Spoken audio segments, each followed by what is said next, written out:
Hello students, I hope आप सब अच्छे हो गए एंड आप सबकी प्रिपरेशन भी बहुत अच्छी चल रही होगी आपके एग्ज़ाम्स की। जैसे कि मैंने ये सीरीज़ स्टार्ट कर रखी है जिसमें मैं एमसीक्यूज़ कवर करने वाली हूँ। हर एक चैप्टर के important and repeated MCQs he cover करने वाली हूँ।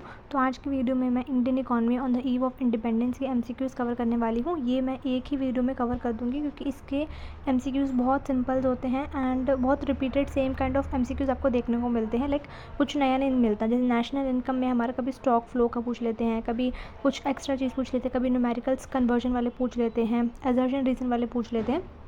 तो इसमें इतने ऐसा कुछ डिफ़िकल्ट क्वेश्चंस नहीं आते। इसमें सिंपल रिपीटेड चीज़ें ही आती हैं कि स्वेज कैनल कब आया, ईयर ऑफ ग्रेट डिवाइड कब आया, या मतलब इससे रिलेटेड चीज़ें आती हैं। ठीक है, तो हम आज इसमें वीडियो में ही कवर कर लेंगे। ठीक है, और इसके बाद मैं जब ये सारा कंटेंट प्रोवाइड करा दूँगी आप सबको, लाइक सारे एमसीक्यूज़ हर एक चैप्टर के कवर कर लूँगी। उसके बाद मैं वन चीट शीट लेकर आऊँगी बेसिकली। जिस एक चीट शीट में लाइक फैक्ट बेस्ड शीट होगी जिसमें आपको बहुत इंपॉर्टेंट चीज़ ही लिखी होंगी, लाइक कुछ एक्स्ट्रा चीज़ें नहीं होंगी। उसमें ये पूछा होगा कि अगर आपसे इस चीज़ का ईयर कब है, ईयर ऑफ ग्रेट डिवाइड, या जो भी स्वेज कैनल वाला, या जो भी हमारा टिस्को और सारी चीज़ें क्रोनोलॉजी वाली है ना, हर एक चैप्टर की इंपॉर्टेंट चीज़ होगी covering every chapter. Like national income के न्यूमेरिकल्स कन्वर्जन वगैरह सब चीज़ें होंगी। ठीक है, तो अभी अब अपनी पढ़ाई पे कंटिन्यू करो, फोकस करो। ठीक, सबसे फर्स्ट क्वेश्चन है हमारा dash the main objective of British colony. Question number 1 है हमारा the main objective of British colonial rule in India was. अब आप ऑप्शंस पढ़ोगे ना, आपको ऑप्शन देखकर समझ में आ जाएगा कि क्या आंसर होगा। अगर कभी कभार क्वेश्चन ऑप्शन थोड़ा डिफिकल्ट दे रखे होते हैं तो उससे भी आपको समझ में आ जाएगा। देखो, हमारी कंट्री इंडिया पे ब्रिटिशर्स ने बहुत ज़्यादा रूल करा था, मतलब कि हमारे सारे रिसोर्सेज लेकर चले गए थे। तो इनका ऑब्जेक्टिव क्या था ब्रिटिशर्स का? डेवलपमेंट करना इंडियन इंडस्ट्रीज़ को? नहीं। वेलफेयर करना इंडियन पीपल में? नहीं। प्रमोट करना एग्रीकल्चर को? नहीं। Serving British economic interest? Yes. उनका मेजर इंटरेस्ट क्या था? अपनी कंट्री को ग्रो करना, अपने अपने लोगों के बारे में सोचना, अपनी इकोनॉमी को कैसे ग्रो कर सकते हैं और इंडियन के सारे रिसोर्सेज कैसे ले जा सकते हैं, तो उसके ऊपर था। तो यही इनका मेन ऑब्जेक्टिव था ब्रिटिश कॉलोनियल रूल का। ठीक है, तो आंसर डी है आपका। अब जैसे मैंने एक्सप्लेनेशन लिख रखी है ना, आपको ऐसे आंसर डी लिखना है पेपर में। डी ना लिख कर आप ऐसे लिख देना सर्विंग, ये वाली पूरी एज इट इज़ चीज़ लिख देना, बिकॉज ये एक्सप्लेनेशन लिख देना ऐसे the colonial government mainly aim to serve the economic interest of britishers not India's development. उनका मेजर एम ही यही था क्योंकि अपनी कंट्री की डेवलपमेंट करना और इंडिया की नहीं डेवलपमेंट करना। ठीक है, क्वेश्चन नंबर 1 समझ में आ गया होगा, ईजी है। ऐसे ही क्वेश्चन आते हैं आपके इस चैप्टर से। सेकंड क्वेश्चन है हमारा which sector dominated the Indian economy during British rule. अब हमारे 3 सेक्टर्स हैं, agriculture sector, industrial sector and service sector. 3 sectors हैं। एग्रीकल्चर सेक्टर हमारा इसका आंसर होगा। क्यों? क्योंकि हमारी 70 to 75% पॉपुलेशन डिपेंड थी एग्रीकल्चर पे उस टाइम पीरियड पे। Indian economy during British rule के टाइम पे हमारी सारे लोग सारे किस में लगे हुए थे? एग्रीकल्चर सेक्टर में ही लगे हुए थे। बाकी इंडस्ट्रियल सेक्टर हमारा इतना डेवलप्ड नहीं था, सर्विस सेक्टर, ट्रांसपोर्ट सेक्टर भी इतने डेवलप नहीं थे। जिस ही सेक्टर के ऊपर हमारी सारी इनकम जनरेट होती थी ना, वो सिर्फ हमारा एग्रीकल्चर सेक्टर था मेजरली। ठीक है, थर्ड क्वेश्चन है विच industry was most adversely affected by British. सबसे ज़्यादा हमारी कौन सी इंडस्ट्री इफेक्ट हुई थी? एक हमारा steel industry, cotton textile industry, cement industry, sugar industry.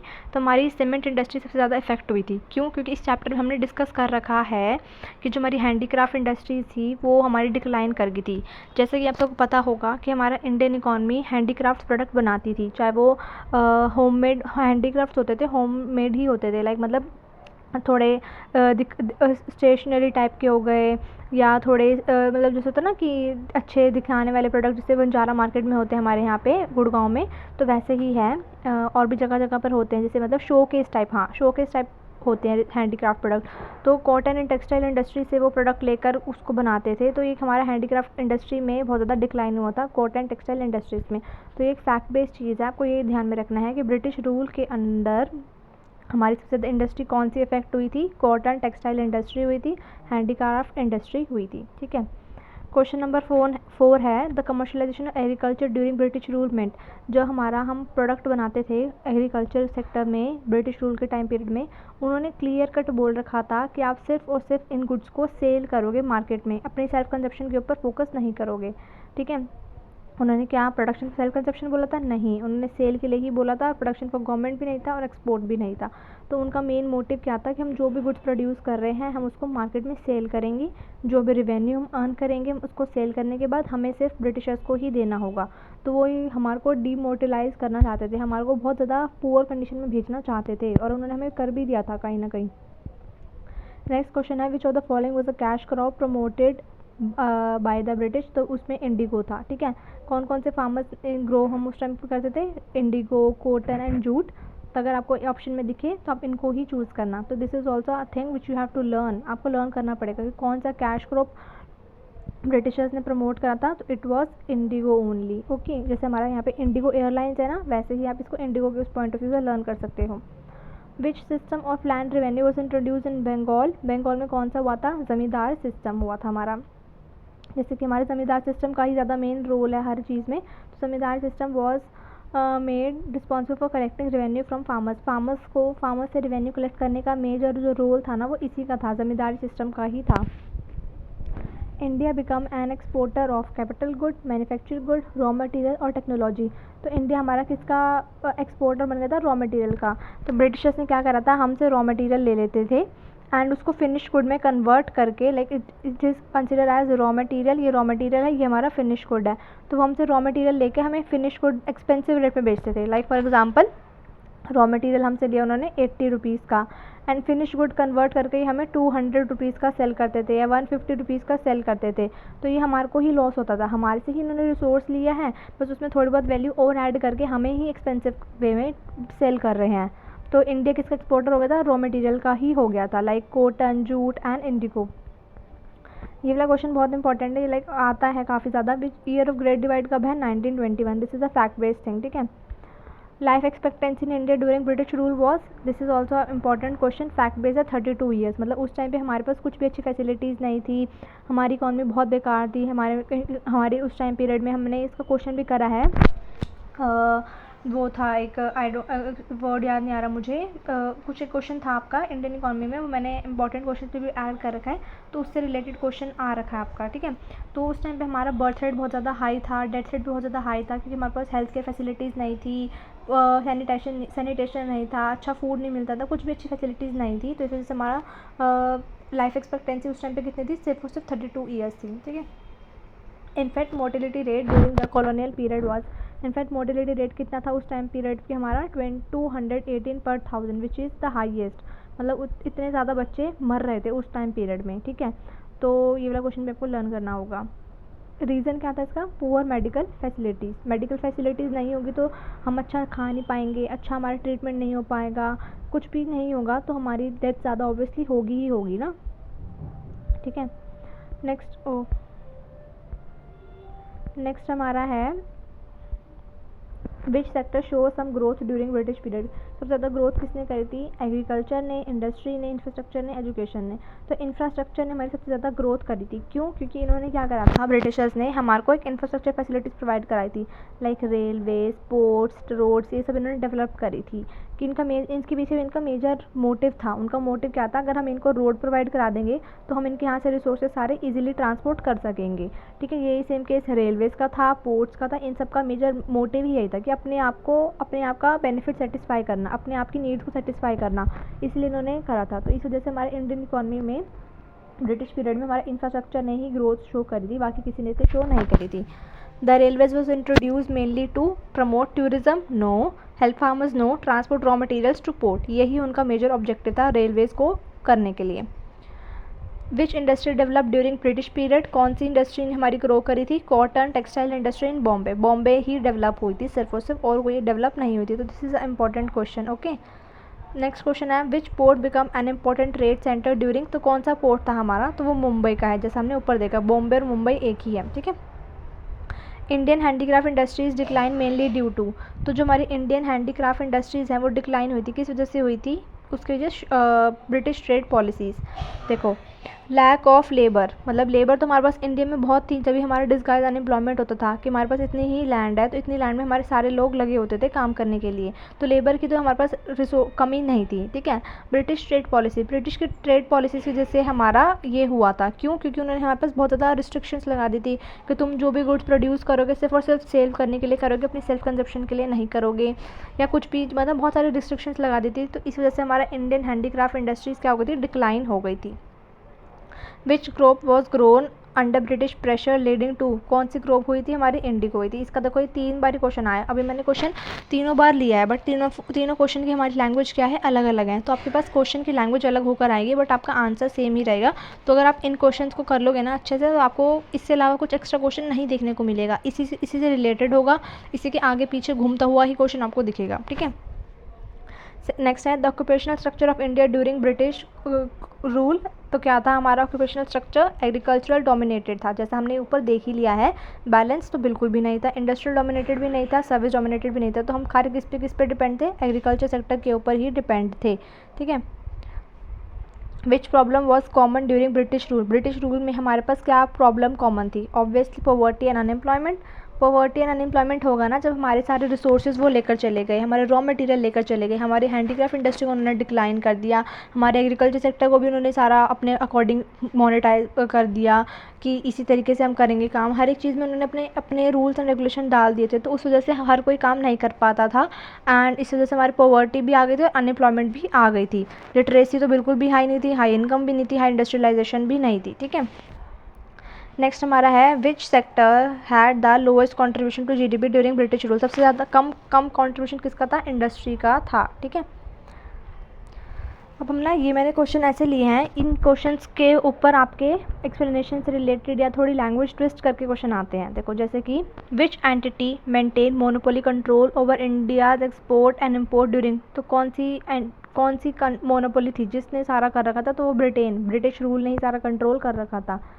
इसकी डिटेल देखो कैसी है, Britain control more than 50% of India's foreign trade while some trade was allowed with other countries. मतलब जो हमारा इंडिया का ट्रेड था ना 50% से ज़्यादा ट्रेड किसके साथ था, सिर्फ और सिर्फ ब्रिटेन के साथ था। उन्होंने हमें इतनी रिस्ट्रिक्शंस लगा रखी थी कि अगर हम ट्रेड करेंगे ना, कुछ भी गुड्स से भेजेंगे वहाँ पे या एक्सपोर्ट करेंगे इम्पोर्ट करेंगे, तो सिर्फ और सिर्फ हम किसके साथ करेंगे, ब्रिटेन के साथ। तो इतनी रिस्ट्रिक्शंस उन्होंने लगा रखी थी।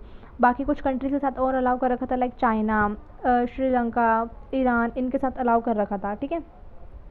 तो ये ऐसे क्वेश्चन आ जाते हैं। देखो अब इस क्वेश्चन में कितने क्वेश्चन बन गए कि 50% ट्रेड किसके साथ था, हमारा ब्रिटेन, ठीक है। सबसे ज़्यादा ट्रेड हमारा किसके साथ था, मोनोपोली ट्रेड किसके साथ था, ब्रिटेन के साथ। या फिर कौन सी कंट्रीज थी जिसके साथ अलाउ कर रखा था, चाइना, श्रीलंका एंड ईरान। तो एक ही क्वेश्चन में हमारे 3 क्वेश्चन बन गए हैं, इसलिए मैंने इसको इस टाइप में लिया है इसको, ठीक है।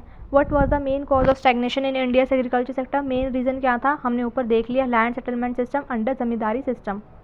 डिटेल क्या इसकी, the main reason for stagnation was the exploitative land settlement system introduce by colonial government where zamindar extract high rent regardless of the farmers output. Farmers का आउटपुट कितना भी हो, चाहे उसका आउटपुट जीरो भी हो ना, तब भी वो फार्मर से लेते ही लेते थे rent in the form of, मतलब उनको लेना था, उनको अपना पेट भरना था। वो ये नहीं देखते थे कि ये हमारे फार्मर्स, इंडिया के फार्मर्स हैं, वो कुछ अर्न कर भी रहे हैं नहीं कर रहे, उनकी फैमिली भूखी रह रही है नहीं रह रही, खा पा रहे नहीं खा पा रहे, कुछ नहीं था उनको, मतलब उनको सिर्फ अपना मतलब था, they want their rent only, okay. Arrange the, ये वाला क्वेश्चन भी बहुत इंपॉर्टेंट है, अरेंज द क्रोनोलॉजिकल ऑर्डर कि हमारी पहले रेलवे आई, Bombay to Thane, year of great divide आया, या बैटल ऑफ प्लासी आया, या फर्स्ट ऑफिशियल सेंसस आया। तो इस क्वेश्चन की मैं बात करी, जैसे यहाँ पे मैंने एक क्वेश्चन में लिया है, ऐसे ही मैं आगे और एक, जब सारी MCQs हो जाएंगे उसके बाद मैं ऐसी एक चीट शीट लेकर आऊँगी जिसमें मैं सारी इंपॉर्टेंट डिटेल्स कवर कर लूँगी, क्योंकि ऐसे आपसे क्वेश्चन आ सकते हैं। सबसे पहले हमारा आया battle of Plassey, battle of Plassey हमारा आया 1757 में, ठीक है। सबसे पहले हमारा है बैटल ऑफ प्लासी 1757 में, फिर हमारा है रेलवे ब्रिज 1854 में, फिर हमारा है फर्स्ट ऑफिशियल सेंसस 1881 में, and year of great divide 1921 में। ये हमारे 4 ऑप्शंस हैं। अब आपको लर्न करने के लिए मैं एक इजी ट्रिक बताती हूँ। जैसे कि आपको पता है ए अल्फ़ाबेटिकली देखो आप, बी पहले आया, तो बैटल ऑफ प्लासी हमारा सबसे पहला था। मतलब जो भी आपकी Indian economy on the eve of independence वाली डिटेल्स है ना, उसमें सबसे पहले हमारा बैटल ऑफ प्लासी ही है, तो बी स्टार्ट हो गया। फिर उसके बाद है रेलवे ब्रिज, बी भी आया तो ब्रिज आएगा, ठीक है। बैटल हुआ पहले, हमारी लड़ाई हुई, ठीक है, तो ये बैटल पहले हुआ, फिर हमने ब्रिज बनाया, first we made battle, then we have bridge बनाया, देन उसके बाद हमारा सेंसस हुआ। सेंसस क्या होता है, जनगणना, जिसमें वो हमारी डिटेल्स लेते हैं कि आपके घर में कितने लोग हैं, पापा क्या करते हैं, मम्मी क्या करते हैं, इस टाइप से वो क्वेश्चन पूछते हैं सेंसस में। तो वो हमारा 1881 में हुआ, and then we have year of great divide 1921 में। अब जैसे ऊपर क्वेश्चन पूछा था ईयर ऑफ ग्रेट डिवाइड कब, कौन से ईयर में, 1921 में। ऐसा ही सेम क्वेश्चन आपसे पूछ सकते हैं, फर्स्ट रेलवे ब्रिज हमारा कौन से ईयर में हुआ, 1854 में हुआ। ऑफिशियल सेंसस हमारा कब हुआ, 1881 में हुआ। या बैटल ऑफ प्लासी कब हुआ हमारा। तो इस क्वेश्चन को आपको अच्छे से करना है, लिख कर देखना है, लर्न करना है बार बार ही, ठीक है। नेक्स्ट क्वेश्चन है what was the impact of स्वदेशी मूवमेंट 1905 ऑन इंडियन इकोनॉमी। स्वदेशी मूवमेंट हुआ था, आप सबको पता होगा उसका क्या इम्पैक्ट था इंडियन इकोनॉमी में। इससे क्या हुआ था, हमारा फॉल इन इम्पोर्ट्स हो गए थे ब्रिटेन से, मतलब हमारे इम्पोर्ट्स क्या हो गए थे, फॉल हो गए थे ब्रिटेन से। And rise in production of goods in India, goods हमारे इंडिया में ही हम प्रोड्यूस करने लग गए थे, ठीक है। डिटेल देखो क्या है, the movement encourage the boycott of British goods and use of Indian made goods leading to rise in domestic production. What does occupational structure, ये आपके 1 मार्क्स में आ जाता है एमसीक्यू में।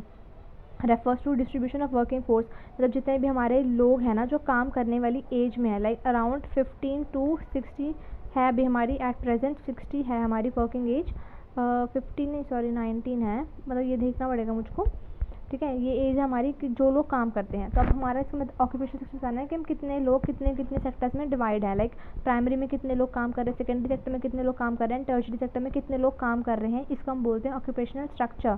So distribution of working force among different occupations, different occupations में, जैसे हमारे यहाँ पे अभी एट प्रेजेंट पे कि हमारे इंजीनियर कितने हैं, या टीचर्स कितने हैं, या डॉक्टर्स कितने हैं, या आर्किटेक्चर कितने हैं, मतलब ये सारे जो है ना कितने हमने डिवाइड कर रखे हैं, ये हो गया, ठीक है।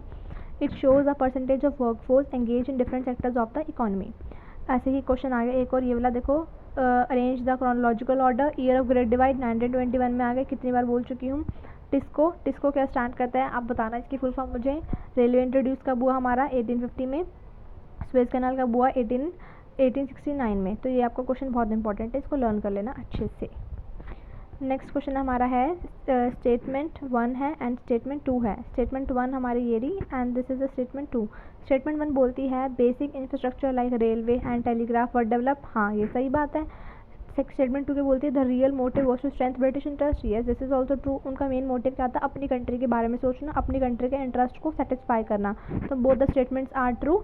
डिटेल क्या है, infrastructure was develop not for the public benefit but to facilitate British military and trade movements, okay. Next question है ओपनिंग ऑफ स्यूज कनाल, जैसे ऐसे है ना, ऐसे क्वेश्चन आ जाएगा आपका, तो आपको बताना है इसका आंसर कमेंट सेक्शन में। वैसे तो यहाँ पे दिख ही रहा है आप सबको, बट स्टिल आप इसका आंसर मुझे कमेंट सेक्शन में लिखकर बताओगे कि ma'am this is the answer.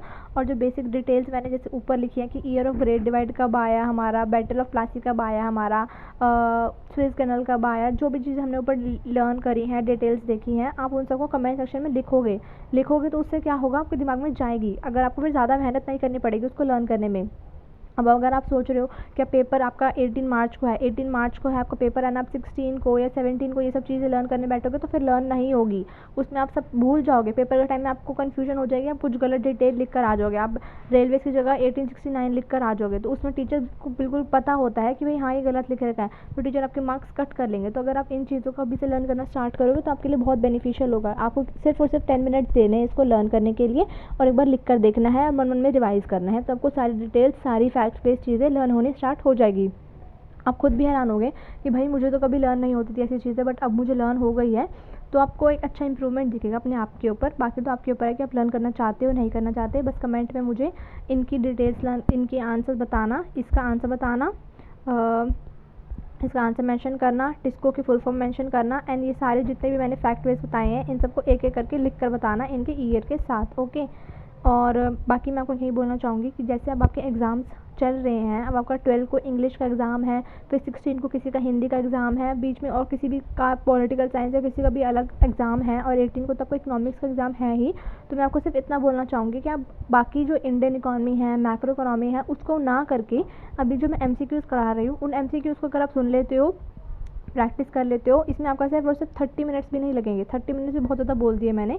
अगर आप इन MCQs को कर लेते हो तो आपके MCQs के 20 मार्क्स तो पूरे सिक्योर हो जाएंगे, क्योंकि 20 मार्क्स बहुत ज़्यादा इंपॉर्टेंट है। अगर आप जो कुछ भी नहीं पढ़ रहा वो 20 मार्क्स लेके एंड 17 या मार्क्स लेके अपना 37 मार्क्स लेके पास हो जाएगा।